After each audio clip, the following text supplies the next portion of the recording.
Psalm 102, Affliction in the Light of Eternity. A little bit of a related theme to yesterday's psalm and devotional. So I'll start with this question. What is your favorite cure for the blues? When you're down, when you're discouraged, what's your favorite cure? Ice cream?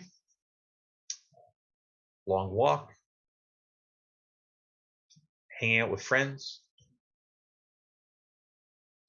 Well, the psalmist, they're in the blues. This psalm was written likely during or after the exile. So if you're not familiar with when the exile was, just a little bit quick history for us. So we'll start with when God appointed Saul as king. So they made 12 tribes, and then it went to David and Solomon. Then the kingdom divided after Solomon. Solomon's son was foolish, not wise. And it provoked a revolt where 10 tribes, the northernmost ones, said, we don't have anything to do with Judah and the house of David anymore. We're going to be our own kingdom. They formed what then would be known as the nation of Israel. And David's tribe, that kingdom, the kingdom of Judah, and Simeon had kind of been absorbed into that. So there was Israel and Judah. Israel, that northern kingdom, 10 tribes, never had any good kings. Eventually, God sent Assyria to scatter those 10 tribes.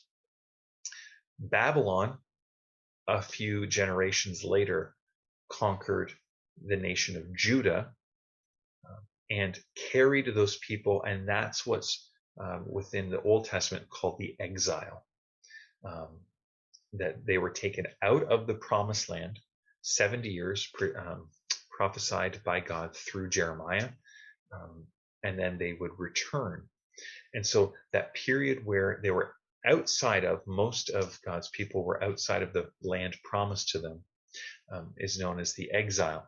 And the psalmist is not having a good experience. I mean, sickness, enemies, feels like God is against. Verses 3 through 11, a litany of complaints and just grievance and just what is going on. It's just not good. It's not a happy time. They're feeling afflicted. But notice verse 12. But you, O Lord. I love the verses, especially in the Psalms that have the but God. I'm struggling. I'm oppressed. I'm being attacked. I'm sick. I'm in despair. Why so downcast? But God. But God. Reminding our souls, God is faithful. God is powerful. God is eternal. There's security with God. God is compassionate. And affliction is present, but it will pass. But God will never pass away. He is present always. And what the psalmist goes, he will rebuild. God will hear and answer the prayer of those in need. But as we get to verse 18, it may not be for the generation that's afflicted. It may not be, in your lifetime you see the glory of God come and what is afflicting you. But God will restore and rebuild because God is faithful to his covenant and his covenant people. I mean, God's covenant people had experienced a form of exile before the Exodus. Right? Joseph sent to Egypt. The rest of the family left the land that had been promised at that point and went to Egypt, and they were there for 400 years or so, and they suffered under the pharaohs that forgot who Joseph was, and there were generations crying out for rescue, and God did. God sent Moses. And so the psalmist is looking back on the Exodus and kind of saying, we're in this exile again. And so, God, you did it before, do it again. Because, God, you can still be trusted. You are to be trusted. You're faithful. So I want to encourage you today to reflect on God's rescue of you.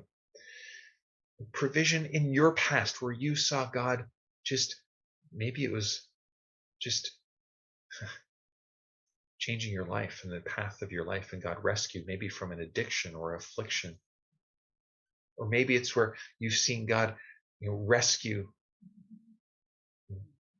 in the Bible, times where God worked in miraculous and amazing ways. And I will encourage you today to pray for a situation in the world where affliction is happening, remembering a time when God acted in the past and asking him to do it again. Or maybe today you're struggling inside. Your soul is afflicted. Remember how God has rescued you. Ask for him to do it again. Trusting not that circumstances are going to change, but that you're reminding your soul that God is faithful. He's with you and for you and is seeking your very best. He's done it before. He sent Jesus. God will do it again. May the Lord bless you and keep you. May the Lord make his face to shine upon you. May the Lord be gracious to you. And today, would you know his peace? God bless.